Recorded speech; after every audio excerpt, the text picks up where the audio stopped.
இயேசு உங்களை நேசிக்கிறார். பிரியமானவர்களே, இந்த நாளில் ஆண்டவர் நம்மளோடு பேசும்படியாய் வேதத்திலிருந்து சில வசனங்களை கூட வாசித்து நாம் கற்றுக்கொள்ளக்கூடிய காரியங்களை ஆண்டவர் நம்மளோடு இடைபடுவாராக.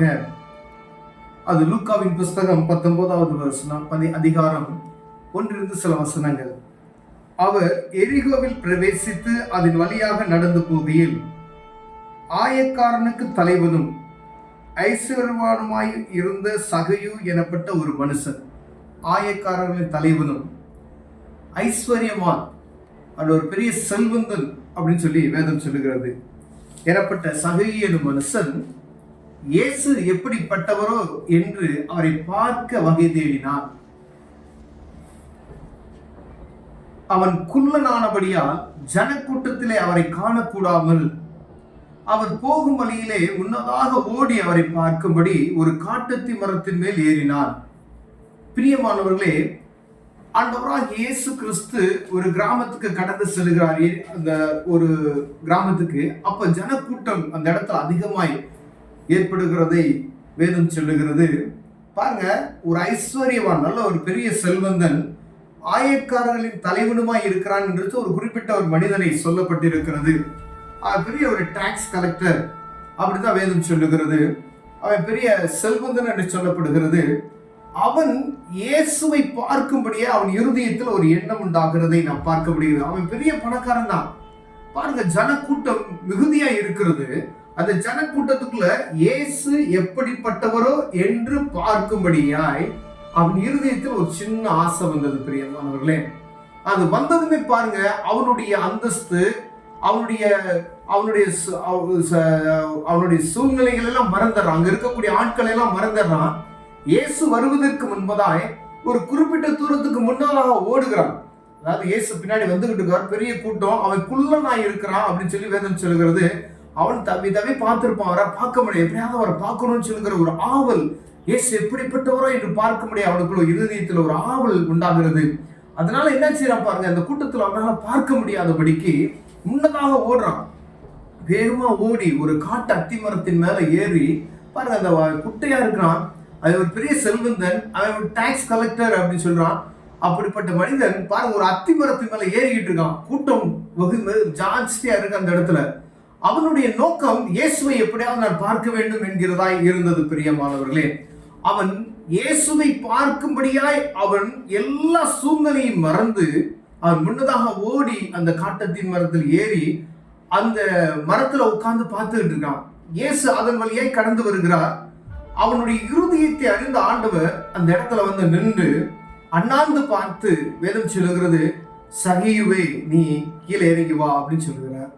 பாருங்க, அவரை பார்ப்பான் அப்படின்னு சொல்லி நினைக்கல, அவரை பார்க்கணும்னு நினைச்சா அவ்வளவுதான்.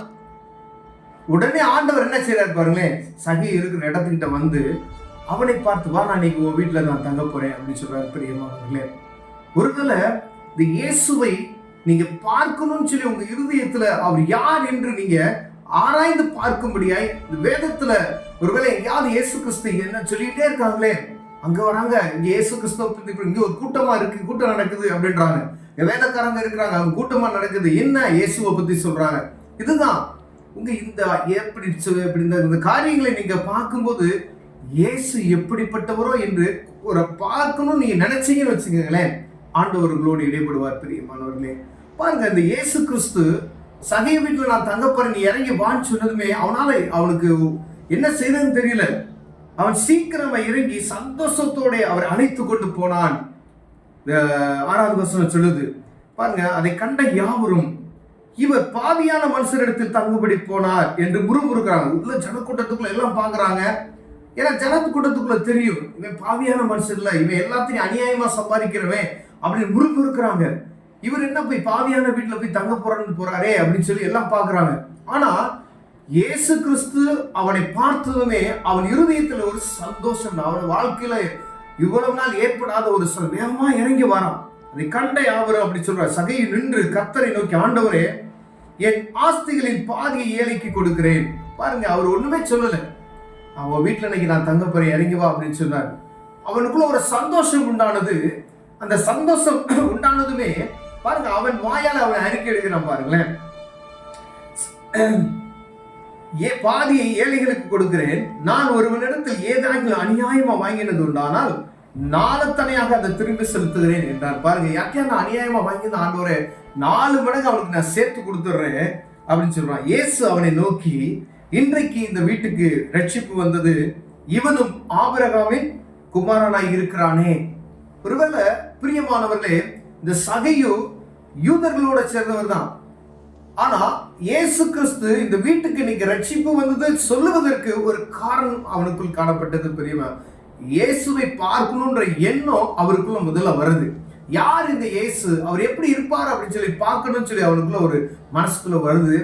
ஆண்டவர் அதை பார்க்கிறார். உங்க உள்ளத்திரியங்களை ஆண்டவர் பார்க்கிறார். மனிதனுடைய இருதயத்தை அறிந்திருக்கிறவர் ஒரே ஒருவர் கடவுள் மாத்திரம்தான். பார்த்துங்க, நீங்க அவரை பார்க்கணும் நீங்க நினைச்சீங்க அப்படின்னா ஆண்டவர் நினைச்சவர் உங்களை பார்ப்பாரு. பாருங்க, அவர் உங்களை பார்த்தாவே போதும், எல்லாம் மாறிடும். சகிகிட்ட போய் நீ குற்றம் செஞ்சுட்ட, நீ பாவியை மனுஷன், அதெல்லாம் அவர் சொல்லல. உடனே பாவ அறிக்கை பண்ணுகிறார்.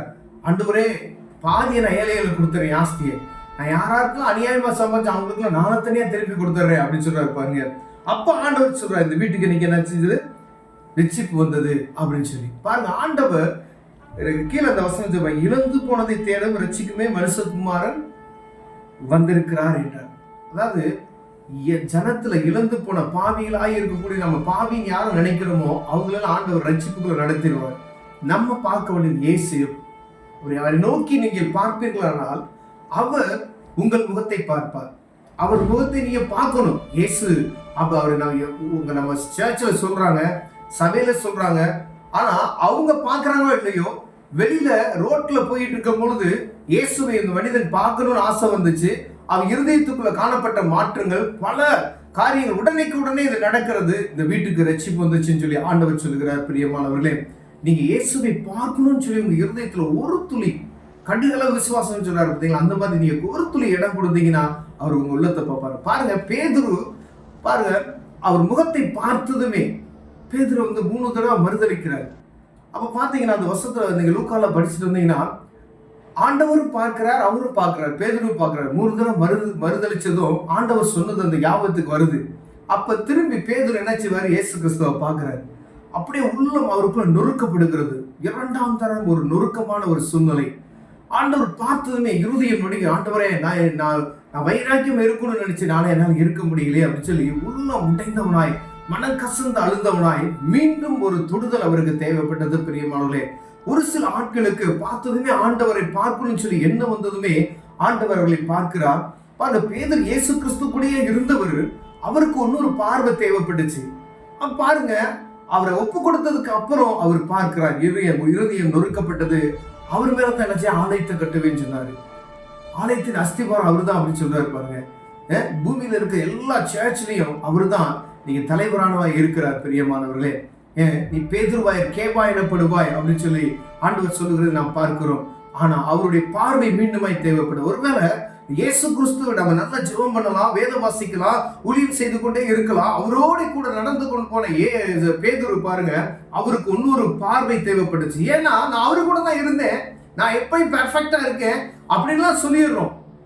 ஆனா சின்ன கஷ்டங்கள் நெருக்கங்கள் வந்ததுமே அப்படியே ஆண்டவரை மறுதளிக்கிற ஒரு சூழ்நிலைக்கு நேரம் நாம் கடந்து செல்கிறோம். பிரியமானவர்களே, சகைவை போல இருதயத்தை ஆண்டவருக்கு ஒப்பு கொடுங்க. ஒருவேளை நம்ம பின்மாரிக்கல போயிட்டு இருக்கோம் நம்மள அறியாமே அப்படின்னு சொன்னா ஆண்டவருடைய 2ஆம் தொடுதல் நமக்கு தேவைப்படுகிறது. பிரியமானவர்களே, அப்படி 2வது தொடுதல் நமக்குள் வறுமையானால் ஆண்டவர் நம் இருதயத்தை உடைத்து அந்த சபையை கட்டுவதற்கான அஸ்திபாரமை மாற்றி விடுவார். பிரியமானவர்களே, ஒருவேளை இதை பார்த்து கொண்டு இருக்கிற அன்பு சகோதரனை சகோதரி, நீங்க யாராக இருந்தாலும் சரி, இயேசு யார் என்று பார்க்க முடியாது உங்க இருதயத்துல சின்ன இடத்தை கொடுத்தீங்கன்னா சரி, உங்க இருதயத்துல ஆண்டவர் பெரிய ஒரு சந்தோஷத்தை கட்டளையிடுவார். அது பாருங்க, சகைவுக்குள்ள அவனுக்குள்ள ஒரு சந்தோஷம் உண்டாது. உடனே வேகமா இறங்கி அவன் இருதயத்துல ஒரு சந்தோஷத்துல நிரப்புகிறார். அவன் ஆட்டோமேட்டிக்கா அவன் பாவ அறிக்கை பண்ணுகிறதுனா நம்ம இந்த வசனத்துல நம்ம பார்க்கிறோம். பிரியமானவர்களே, இயேசு சொல்றாரு, இந்த வீட்டுக்கு நீங்க ரட்சிப்பு வந்ததுன்னு சொல்லி. உங்க வீட்டுக்கு ஒரு ரட்சிப்பு வேணுமா, உங்களுக்கு ஒரு ரட்சிப்பு வேணுமா, இந்த ஆண்டவரை பார்க்கணும்னு நீங்க ஆசைப்பட்டீங்க அப்படின்னு சொன்னா வேத புத்தகத்தை எடுங்க, வாசிங்க, அவரை பற்றி அறிந்து கொள்ளுங்கள். கண்களை விடுவோம் ஜெபம். அன்பின் தகப்பனே, ஆண்டவர் இந்த சகையை போல எங்க இருதயத்தை இயேசுவை பார்க்க முடிய எங்க இருதயத்தை துண்டுவீராக. ஆண்டவர் எப்படிப்பட்டவரோ என்று பார்க்க ஆசைப்பட்ட சகைவின் வீட்டிற்குள் ஆண்டவர் பிரவேசித்து அந்த வீட்டிற்கு ரட்சிப்பு வந்தது என்று சொன்னீர். அதே போல எங்களுக்கு ஒரு ரட்சிப்பு தேவைப்படுகிறது ஆண்டவரே. கிருபையா எங்களுக்கு தந்தருளுவீராக. இயேசுவின் நாமத்தில் பிதாவே, ஆமென், ஆமென்.